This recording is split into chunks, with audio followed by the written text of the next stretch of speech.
I'm Dale Lawrence. Welcome to the Travel Show.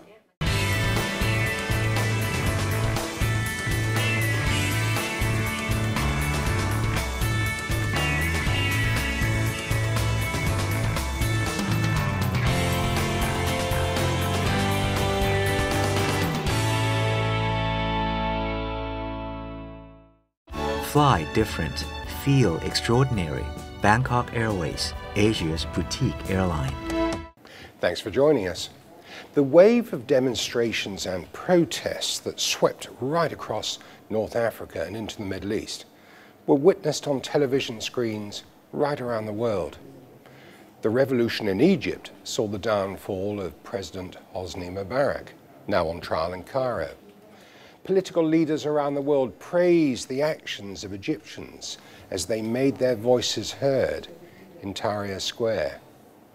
But this revolution inevitably raised doubts in the minds of consumers about whether Egypt was a safe destination to travel to. And for the national airline Egypt Air, it also posed new challenges. So how is the airline coping in the wake of the Arab Spring that still sees conflict across the border in neighbouring Libya? Join me after the break when Egypt Air's regional manager, Yusuf Gad, goes on the record.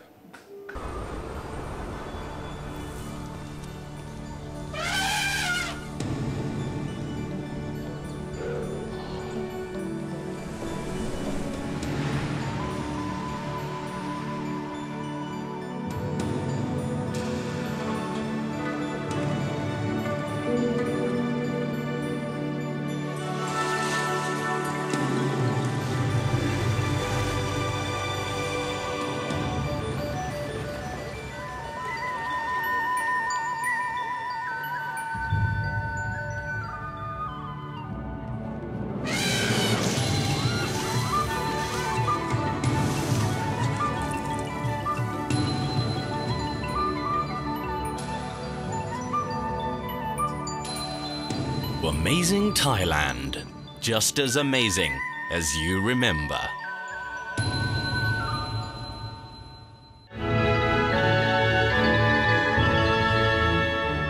Wow, what's that sea in front of me? Not a drop of water. Oh, it's actually a sea of fog. This is Khao Kho in Phetchabun province, where the weather is cool throughout the year. In addition to the beauty of picturesque scenery, the district was once recognized as a terrorist base. After the turmoil ended, the district became a place of several significant monuments. A monument of southern Chinese soldiers, the volunteers in the 93rd Militia Division who sacrificed their lives in this battlefield, is the example. A tea base was also an important strategic area. It has now been transformed and opened as a weapon museum and has become a beautiful viewpoint.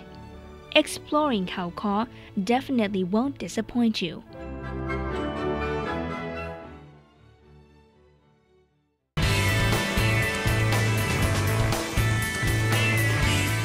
Yusuf Gad, thank you very much for going on the record. So now that the dust has settled in Egypt, I mean, what are you doing at Egypt Air to try to rebuild confidence and rebuild business for those corporate and leisure travelers looking to go to your particular part of the world, Egypt, North Africa, and the Middle East? Regarding the Southeast Asia market, which is the one I'm responsible about, during the revolution, we didn't stop the operation from Bangkok to Cairo on daily flight basis except for 6 days, which is one of the measurement of success for Egypt Air in Bangkok, that we kept our flight operating daily basis from Bangkok to Cairo just after 6 days, after 25th of January. And we try to maintain our market. We try to upgrade our quality of service by operating a new aircraft type. Just after the revolution here from Bangkok, we operated the Boeing 777-300 extended range one, which is a brand new one with a fully flat bed seat, 49 seats business class, fully flat bed seat, and about 300 seats in economy. Which of course are not flatbed, but I'm sure nevertheless very very comfortable. And you say this is brand new equipment. So before the 777s, what equipment were you using? We were on operating 777 also, but a semi-flatbed seat. I see. And right now, during the revolution, from Egypt Air point of view, in order to maintain our market, to keep our market keep our brand in a market in a very good shape, we upgraded the aircraft type to 777-300 extended range, the new one. Plus, we offered a very nice fares, and we are not selling just only Egypt. Egypt Air is selling Egypt Air network. So the quality of service, the brand, and the network equal a trip to remember for our passengers here in Southeast Asia. Now, as far as this region's concerned, Yusuf, you're flying into Bangkok and Kuala Lumpur.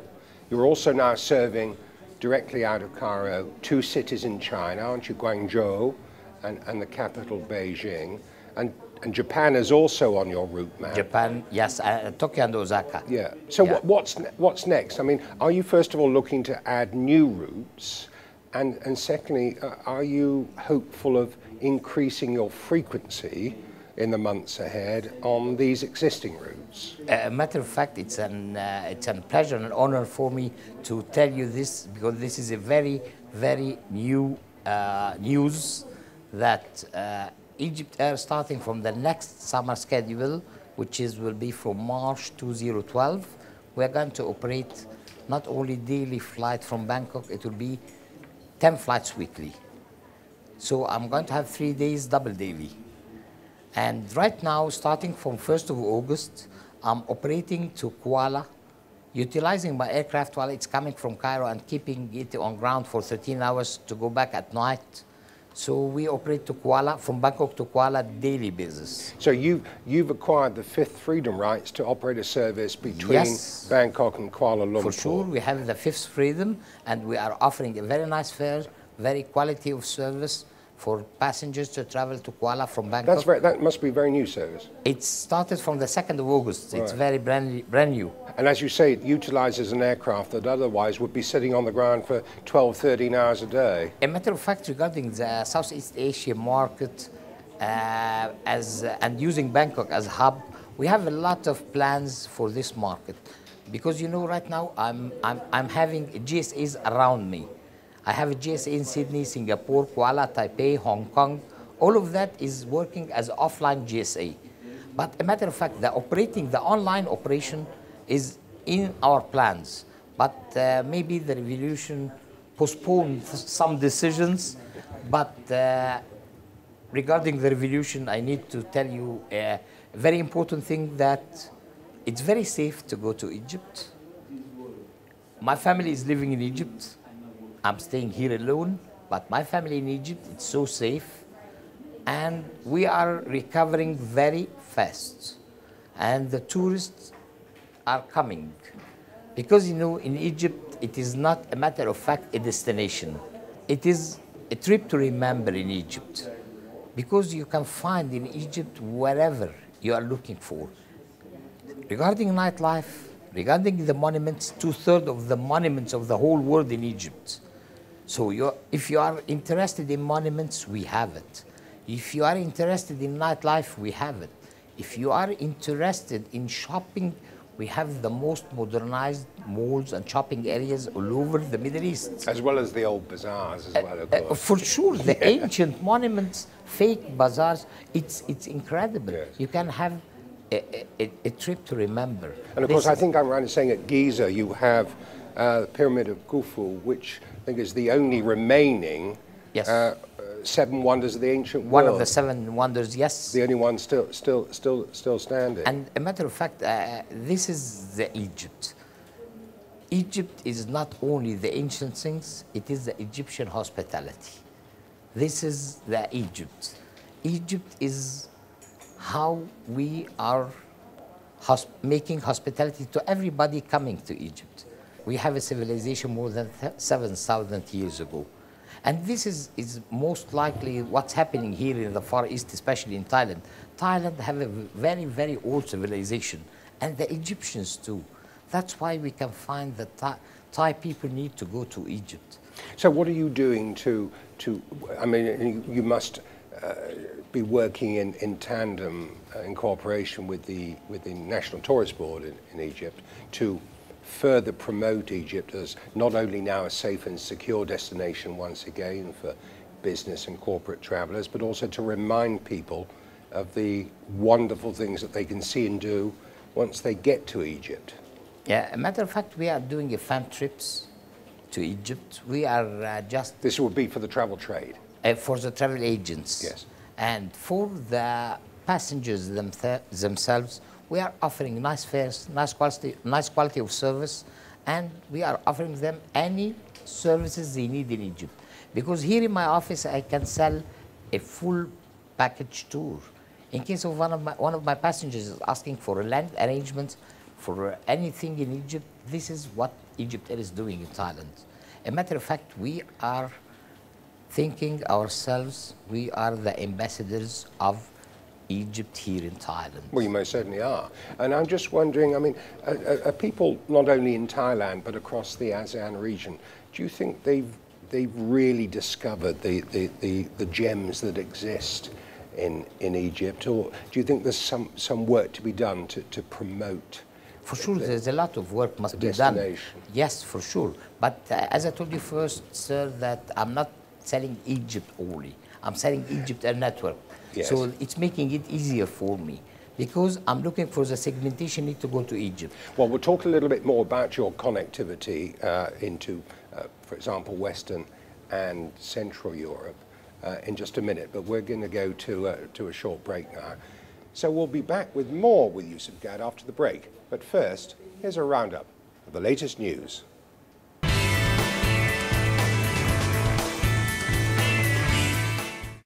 Thailand's tourism ministry now says that the number of international arrivals for 2011 could reach some 19.5 million. And that's well above the estimate given to the travel show by Apisit Vejjajiva when we spoke to the now former Prime Minister earlier in the year. Online industry news service TTR reports that the ministry is basing its new estimates on the country's restored political stability and the substantial increase in numbers of visitors to Thailand from the ASEAN region and from other East Asian source markets. But TTR also reports concern being expressed by the Tourism Council of Thailand in response to the new Thai government announcing a target of 30 million visitors by the year 2015. The Council says that the government must clarify its tourism policy, and Council President P018 said that while it was possible to reach the government's arrivals targets, it would be a major challenge for the tourism sector to strengthen and to protect quality standards. Amazing Thailand always amazes you.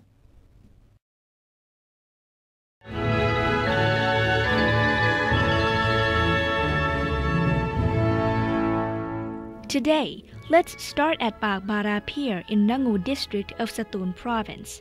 Just 20 minutes by speedboat, we reach Tarutao National Park. Tarutao is a large island which was once a place to hold political prisoners and had a lot of pirate gangs. Nowadays, the story has become history and a legend to tell to boost the excitement of traveling. If you're bored with the city life and interested in learning about the history of Thai Ratchathani, if you yearn for crystal clear water and beautiful white sand beaches, and if you want to take in this picturesque panorama with your own eyes, gather your friends and head to Tarutao.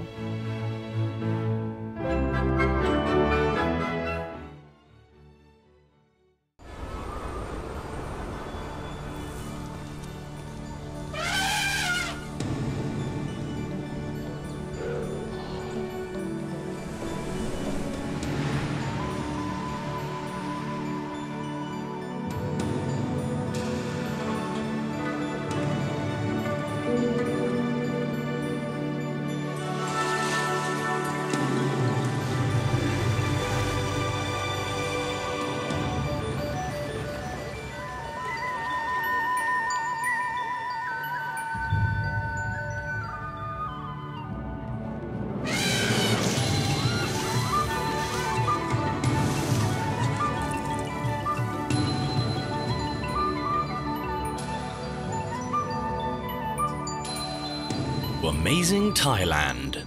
Just as amazing as you remember.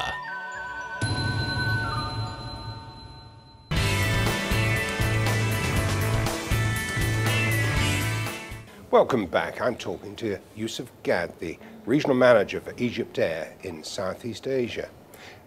Just want to come back and reflect briefly again on the revolution, the Arab Spring. What difference has it made to the country's approach to tourism and aviation? And do you feel now comfortable about promoting Egypt? And is there a general increase in confidence across the travel and tourism community? Yeah, matter of fact, we are so proud about our revolution. Matter of fact, not only the Egyptians who are proud about it. You can check that the whole world is saying very nice words about the Egyptian revolution, because we have a different revolution. It was a very clean one. Just only in 18 days, everything is settled. And right now, we are coming back very fast. Everything is settled.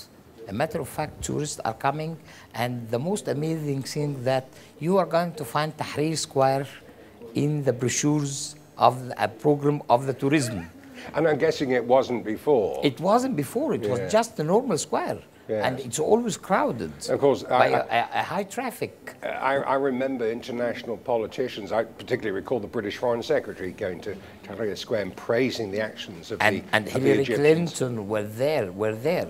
And a lot of people need to see the Tahrir Square. Yeah. That's why it's right now on the programs of our tourism. Our tourism board put Tahrir Square as a place to visit.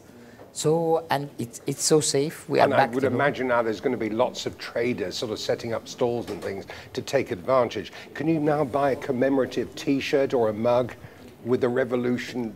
Everything is available. Data. This Yeah. is what's happening right now. And we are so proud about our revolution. And I'm quite sure that we are going to have our tourism back to normal levels very soon. On a practical level, has it made any difference to the way that the airline is managed? Because you are a national airline, aren't you? I think still 100% owned. I mean, there's now a holding company and then subsidiary operations. Right now we are a holding company and Yes. subsidiaries. Yes. But and 100% owned by the government. Yes. And will that remain so, do you think? Or do you think in the medium to longer term there might be a public listing to get some private finance? No. Right now it's the same situation. Nothing changed. And a matter of fact, revolution helped us to encourage passengers to travel via Egypt Air to beyond Cairo and beyond Egypt destinations. Well, let me ask you about that, because I know you're very keen and you have been very active in this market to promote your services transferring through Cairo Right. and to cities in Western Central Europe, whether you're going to Lisbon or Madrid or London, Right. Paris. Right. But you're competing in a very, very intensive market, yes, aren't but you? a matter of fact, I have an add-on, which is let's see the pyramids and go to Europe. Let's see the pyramids. So you got a free stopover, do you? For sure, I'm offering a free stop for my passengers going, if they need to, going to Europe, going to That's in anywhere. business and economy class, you can stop over? Yes, for sure, because a matter of fact, we are selling out the destination of Egypt will be as an add-on to your trip. So why, what you are going to lose to have something more, something to see, something to remember, while you have your mainly destination in Europe. And Egypt Air is serving the whole world. So we can manage. And speaking about connectivity, we have the best connectivities. If you need to make a direct connection, this is very available, just only 2 hours to be on board the other aircraft. If you need to stop over, we are going to allow you to have a stopover. Well, I think to be fair, some of your connections would require staying in Cairo Airport for a little longer than 2 hours, and I was going to ask you about that. If, for example, some of your passengers are waiting for a connection and perhaps they're arriving in Cairo in the morning, but they're not leaving again until the evening, is it possible to get a day visa to visit one or two of the sites? No, we have something better than that. We have a tour while you are in transit without visa. Well, We can take you for a tour while you are in transit without visa to go to the pyramids, to have your lunch or dinner on the Nile, in a Nile cruise. and then you get them back to the And airport. then get them back to the airport to Goodness me. catch the other flight. But your passengers technically must still go through immigration, presumably. They are going through immigration, but under custody of Egypt Air with no visa. And we are taking you with one of our subsidiaries companies, which is the Karnak department. They are the ones specialized in tours. That's rather a nice way to spend a day in transit, isn't This it? is the idea. And in case you need an immediate connection, it's my business because we don't have only one wave. We have the first wave, second wave, third wave to Europe. So we make the 3 waves in order to make an immediate connectivity for all our transit passengers, transit and transfer passengers. And a matter of fact, if you need to stay for a day over, we can allow you. Well, isn't that the trick, to persuade your passengers to stay for more than one day? This is the idea. And then spend some money in the local economy. For sure, it is the idea to spend more money in our local economy, but a matter of fact, it is an add-on for my passengers, add-on value for my passengers, because we are selling him a marvelous destination. We are very flexible in our services for our passengers. This is the Egyptian hospitality. Can I just ask you one thing about your hospitality?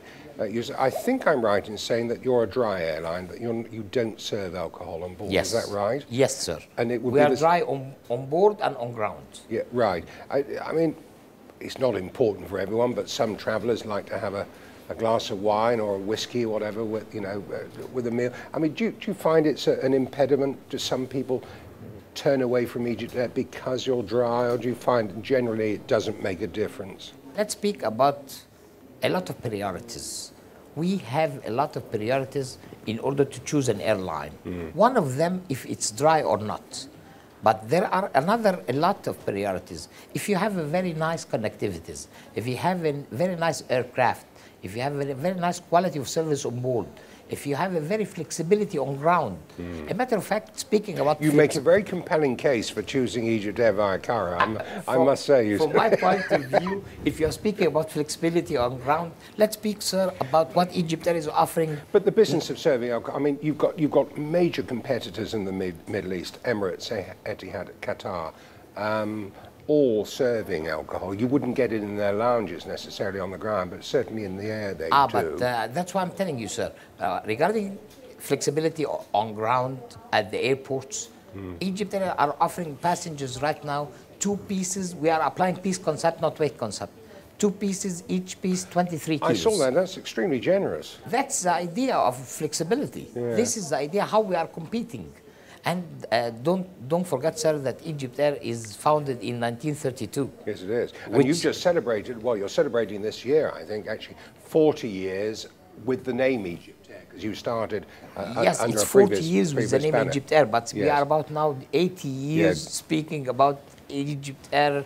As you say, founded in 1932. Yes. Right. And you became a member of the Star Alliance a couple of years ago. Yes, 2008.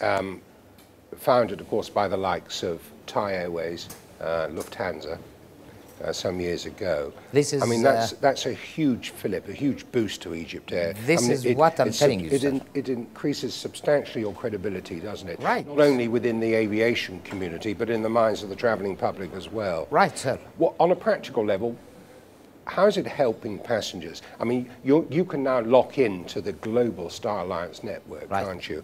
Is that bringing real business benefits to you here in this region? For sure. It's number one, credibility. Why did they allow us to join? And you're wearing the badge with pride, I see. Yes, I'm very proud to be an Egypt Air, part of Egypt Air family. First of all, it's credibility. Why did they accept us to be a member? Because we do have the whole qualifications to be one of the biggest air carriers all over the world, to be a member in such alliance. Number 2, now we have the opportunity for our passengers to sell Star Alliance network. It's a matter of fact, now we are offering you more than 900 destinations daily. It's not only Egypt Air Network. And that's very popular, of course, with the frequent flyers. You've got their Star For sure, you're going to have you're going to have your miles all over any of the Star Alliance members. So your own frequent flyer program is fully integrated into the Yes, Star sir. Alliance network. Yes, now. sir. Yeah.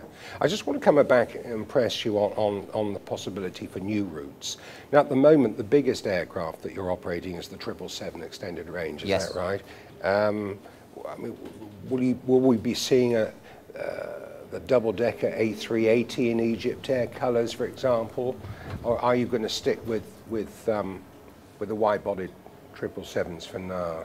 A matter of fact, speaking about this will lead us to speak about the capacity offered in the market, and the passengers uploaded. So it is an economical equation. Right now, with our 777-300 extended range, we are covering whatever we need. Because you fly Cairo, New York non-stop, don't you? Daily. Yeah, with the 777. With the 777. Yeah. And a matter of fact, if you look about Egypt Air Fleet and you look about Egypt Air Network, you can find how marvelous we are utilizing our aircrafts. Because we are speaking about the daily operation to New York, a daily operation or a double daily in some days to London, and a daily operation to Paris, and daily operation to Bangkok, and 4 flights weekly to Beijing and Guangzhou. And we have a network and a lot of frequencies. As I told you before, sir, we are covering not only one wave, we are making 3 waves daily in order to have a nice connectivity. Yes. Because, let's speak about connectivity, because Egypt have a very unique location. Somebody can say that we are African. Somebody can say that we are a Middle East. Somebody can say that we are a North African. A matter of fact, this is the marvelous location of Egypt. This is the Egypt location. So we are in the center of the world.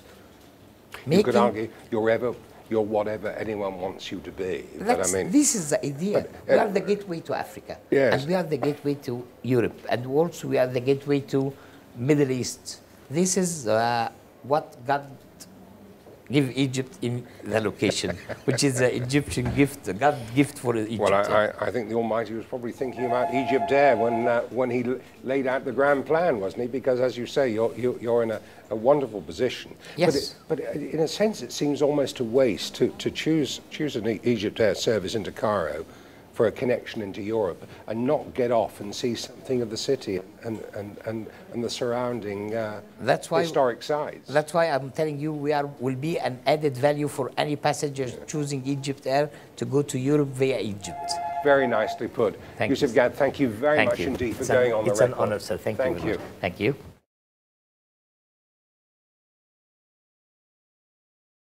Amazing Thailand always amazes you. Well, that's it for this week's show. My special thanks to Yusuf Gad and all his staff here at the Egypt Air headquarters in Bangkok. So until the same time next week, from everyone on the Travel Show, it's goodbye.